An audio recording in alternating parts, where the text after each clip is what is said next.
त्रिभुजों के क्षेत्रफल का अनुपात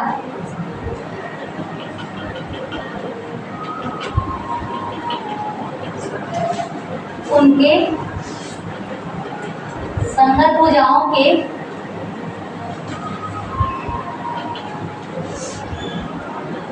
वर्गों के अनुपात के बराबर होती है।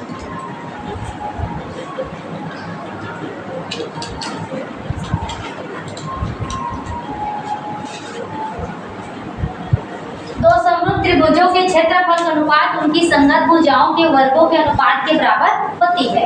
ठीक है, अब यहाँ पर देखो एक त्रिभुज है हम लोगों का पी क्यू आर और एक त्रिभुज है ए बी और सी। ये दोनों त्रिभुज कैसे बोल रहे हैं? समरूप है। तो समरूप है तो यह हो जाएगा त्रिभुज पी क्यू आर समरूप है। इसका निशान है ये समरूप का त्रिभुज। यहाँ पी के सिर में कौन है? ए और क्यू के सिर में बी और आर के सिर में सी। ये बोल रहा है दो समरूप त्रिभुज। तो दो समरूप त्रिभुज तो त्रिभुज पी क्यू आर समरूप है त्रिभुज ए बी सी की।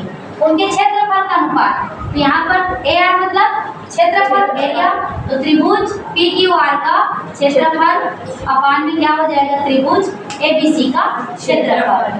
तो इनका जो अनुपात है, इनके संगत भुजा पी क्यू का संगत ए बी और क्यू आर का संगत बी सी और पी आर का संगत ए सी। सीधे देखना है पी क्यू का ए बी, क्यू आर का बी सी, पी आर का ए सी। तो संगत भुजाओं के वर्गों के अनुपात, ये संगत भुजा है, अनुपात मतलब क्या हो गया? बटे हो गया, और वर्ग तो इसका क्या कर देंगे हम लोग? वर्ग। इतना हम लोगों को प्रूव करना है। ठीक है, तो दो समरूप त्रिभुज, तो ए पी क्यू आर और ए बी सी क्या है? दोनों समरूप है। इनके संगत भुजा, इनके क्या हो जाएगा? समरूप है। तो इनके क्षेत्रफल का अनुपात, तो त्रिभुज ए पी क्यू आर का क्षेत्रफल अपान में क्या हो जाएगा? त्रिभुज ए बी सी का क्षेत्रफल। उनके संगत भुजा के वर्गों का, पी क्यू का संगत क्या है? A B, P Q R का क्या हो गया? बी सी और पी आर का क्या हो जाएगा? ए सी के वर्गों के अनुपात के बराबर होगा। इतना हम लोगों को क्या करना है? प्रूव करना है। ठीक है, इतना हम लोग प्रूव करेंगे। तो इसको देखते हैं पहले रचना। पहले क्या करेंगे? इसमें रचना करेंगे।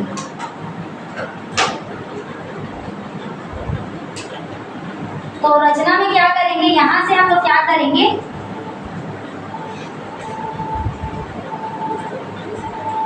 इतना हम लोगों को सिद्ध करना है। ठीक है, ये हो जाएगा P Q R और ये A B और C। इसमें क्या करेंगे हम लोग? रचना करेंगे। P से यहाँ पर P N नंबर डालें Q R पर, और उसके बाद क्या करेंगे हम लोग? A से B C पर D नंबर डालेंगे। ठीक है, क्या रचना कर दिए? P N लंब क्या हो जाएगा? क्यू आर तथा ए डी लंब क्या हो जाएगा? B C. ठीक, पी एन लंब क्यू आर और ए डी लंब क्या हो गया? B C. अब देखो त्रिभुज पी क्यू आर का क्षेत्रफल, तो त्रिभुज के क्षेत्रफल का फॉर्मूला क्या होता है? आधार इंटू ऊंचाई। ठीक है, 1/2 आधार इंटू ऊंचाई। तो 1/2 आधार कौन सा होगा?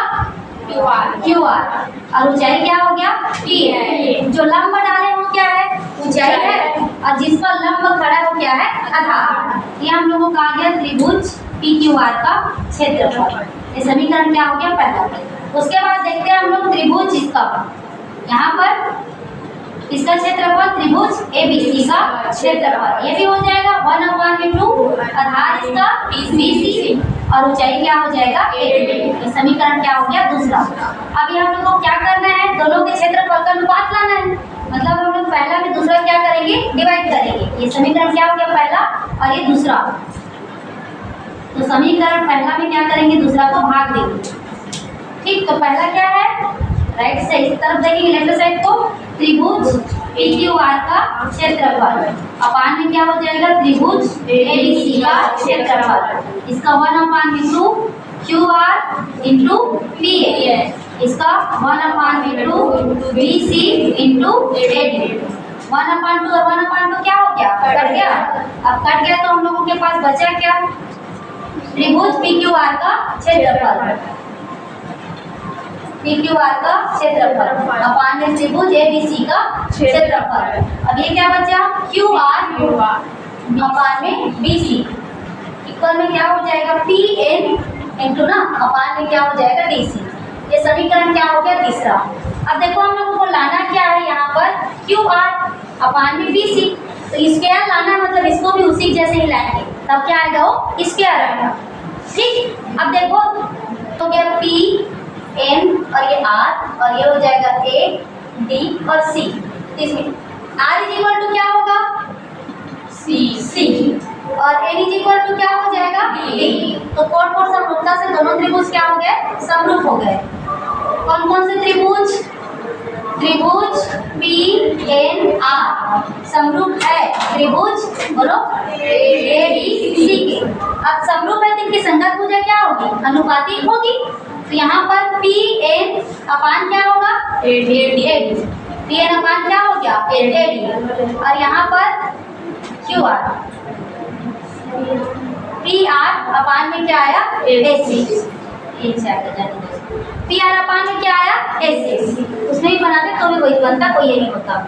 इतना आगे समझ में। यहाँ पर पी एन के समरूप क्या है, ए सी, और यहाँ पर पी आर के पी एन के समरूप में ए डी और पी आर के समरूप में क्या है, ए सी। संगत उसका संगत जैसे वैसी, मतलब यहाँ पी एन लिखा है जैसे जैसे यहाँ पर ए डी, यहाँ पर पी आर लिखा है तो यहाँ पर क्या है, ए सी। अब देखो ये इतना हो गया, ये समीकरण हम लोगों का क्या बन गया, चौथा। अब देखो आप लोग, ये क्वेश्चन हम लोगों का पहले से कर रहा है कि त्रिभुज पी क्यू आर समरूप है त्रिभुज ए बी सी, समरूप है ना। तो समरूप की संगत भुजा अनुपातिक होती है कि नहीं होती है, होती है ना। चलो इसमें बताते जाओ, पी क्यू का संगत कौन सा हुआ, ए बी, और क्यू आर का संगत कौन सा हुआ, बी सी, और पी आर का संगत कौन सा हुआ, ए सी।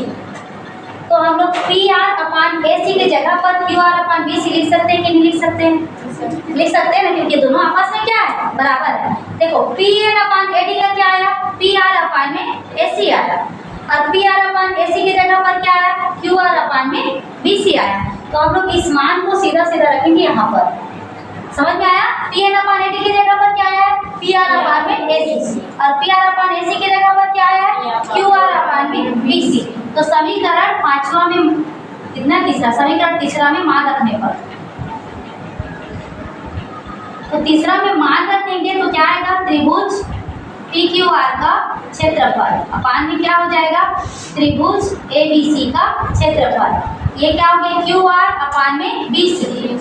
इसके जगह पर P N upon A D है, इसके जगह पर इसको रखेंगे, और इसके बराबर में क्या ये है कि नहीं है ना। तो यहाँ पर हम लोग क्या रख सकते हैं, इंटू में क्यू आर अपान में बी सी। तो क्या आया, पी क्यू आर अपान में क्या हो जाएगा, त्रिभुज ए बी सी, इंटू करेंगे तो क्यू आर अपान में बी सी का स्क्वायर।